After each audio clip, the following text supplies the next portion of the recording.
Hey, it's me.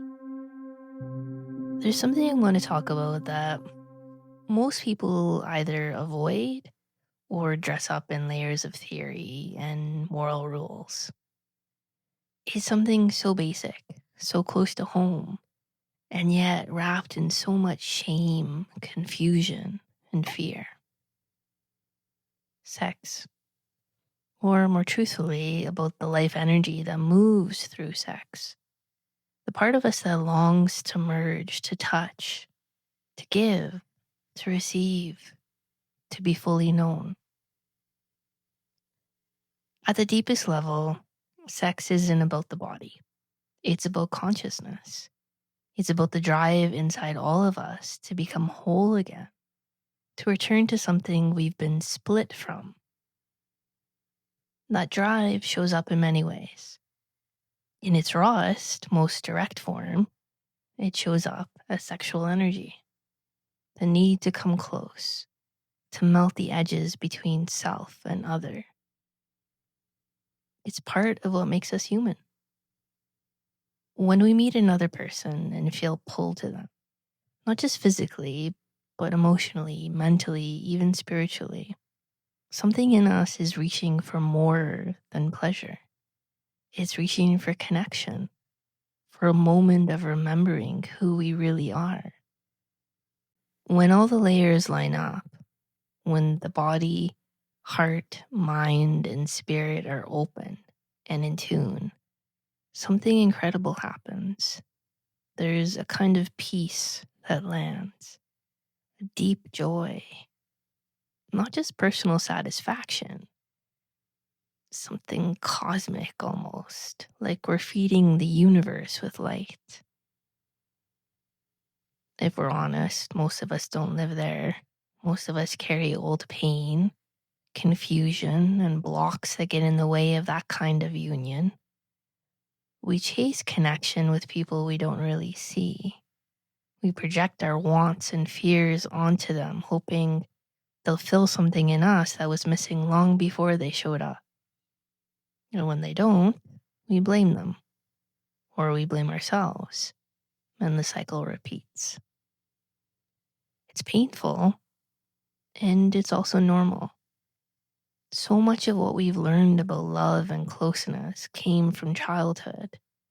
Back then, we needed to be taken care of. We soaked up love passively. As adults, closeness asks more of us. It asks us to meet the other person halfway, to give and receive, to stay present even when it's uncomfortable, to risk being hurt without closing down. And that's not easy, especially when the old child in us still wants someone to do all the holding. And then there's this deeper level of honesty, the emotional kind. Real love isn't just about saying kind things or playing nice. It's about being willing to feel with someone, to let them in, to really see them, not just who we want them to be. And that means letting go of control, dropping our own image of how things should be, and allowing ourselves to be changed by what's real. That kind of openness takes courage, because when we drop the mask, we also have to face our pain. The pain of not getting what we wanted, the pain of being misunderstood, the pain of losing something we were sure we needed. Most of us try to avoid that pain. We tell ourselves stories, we numb out, we stay safe. Without facing that pain, though, there's no real pleasure, not the kind that nourishes the soul, anyway. The same goes for speaking the truth in a relationship. Not to blame or punish, to stay honest and clear. When we hide things, especially hard things, we block the flow of love. We may think we're being kind, but often we're just afraid of what might happen if we really showed ourselves. or we're still carrying a hidden wish to hurt, even if we won't admit it. There's a big difference between confronting from a place of love and confronting from a place of repressed anger.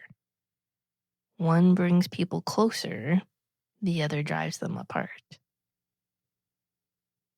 The kind of intimacy we long for, emotional, physical, mental, spiritual, it only happens when we're willing to grow, to admit where we've been blind, to look at our blocks without judging ourselves, to risk being seen, even when it's messy.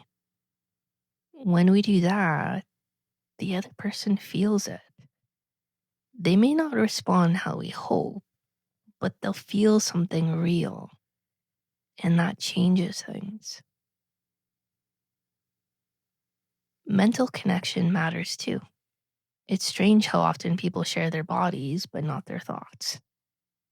They go through the motions, but never really meet in the deeper space where ideas, beliefs, doubts, dreams live. Real connection needs that kind of meeting too. It needs honesty, curiosity, and the humility to be wrong sometimes. It needs us to care more about understanding than being right. And underneath it all, there's the spiritual level. When the other layers, body, heart, and mind, are in harmony, something opens. We touch a part of ourselves that's beyond time and space, a part that remembers where we came from. In that place, we don't need to force or chase. We rest.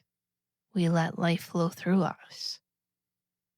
The more we live from that place, the more our sexual energy becomes clean, clear, sacred. That's the word I keep coming back to, sacred. Not in the religious sense, in the sense of being whole. Sex at its best brings us back to our wholeness. And it can also expose where we're not whole. It reveals what's hidden, our fears, our cravings, our distortions, our shame. I don't think that's a mistake. It's more like a mirror. If we use it wisely, it can help to heal us. We've all got patterns in our sexuality that echo other parts of our lives. If you look closely, you'll see it. The way you avoid, the way you grasp, the way you disconnect, the way you punish, the way you perform. All of it reflects something deeper. And all of it can be worked with.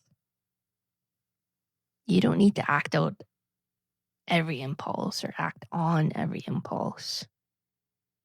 You do need to understand where it's coming from. Sometimes we fantasize about giving pain or being hurt. It doesn't make us bad. It just means there's something inside us asking to be seen. Something in pain. Something that wants to find its way back to love. You don't need to shame yourself for that. You just need to listen.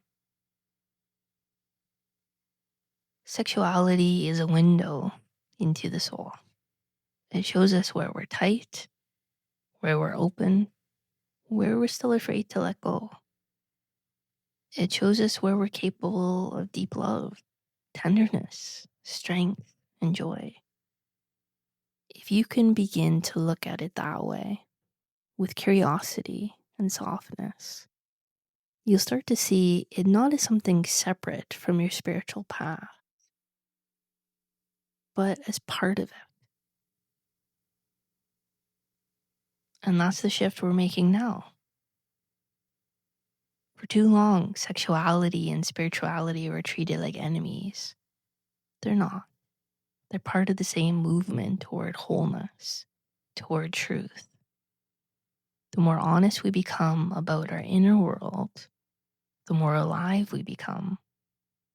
And the more that life energy can move through us freely, deeply, beautifully. Let yourself be guided by that energy. Let it show you what you're still afraid to feel. Let it teach you how to give, how to receive, how to merge without losing yourself. Let it remind you that union, true union, is not a fantasy.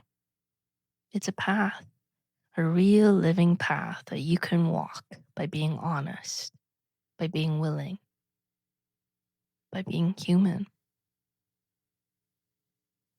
And maybe most of all, by being brave enough to feel it all. Love you. Connect soon.